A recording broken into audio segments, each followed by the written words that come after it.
નમસ્કાર દર્શક મિત્રો, બોટાદ દસ્તક ન્યૂઝમાં આપનું હાર્દિક સ્વાગત છે અને હું છું એલડી મકવાણા। આપ જોઈ રહ્યા છો બોટાદ દસ્તક ન્યૂઝ। હવે પછીના સમાચાર વિગતવાર। પોસ્કો કેસનો આરોપી ઝડપાયો। સાવરકુંડલાના યુવકે સગીરાનું અપહરણ કર્યું, પાલીતાણામાંથી પકડાયો।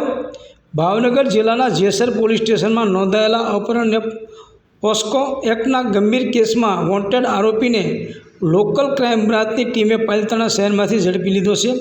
સાવરકુંડલા શહેરના હાથસણી રોડ પર પાણીની ટાંકી પાસે રહેતા 26 વર્ષીય રોહિત નરસિંહ રાઠોડ સામે જેસર પોલીસ સ્ટેશનમાં સગીરાના અપહરણ સહિતની ગંભીર કલમો હેઠળ ફરિયાદ નોંધાઈ હતી। આરોપી વિરુદ્ધ આઈપીસી કલમ 137(2), 75, 54, 351(2), 351(3), 64(2), I, 65(1) તેમજ પોસ્કો એક્ટની કલમ 4, 8, 17 અને 18 હેઠળ ગુનો દાખલ કરવામાં આવ્યો હતો।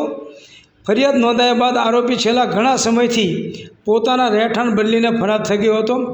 એલસીબીને બાતમી મળી હતી કે આરોપી પાલીતાણા શહેરના 25 વારિયા હુસેની ચોકમાં હાજર છે।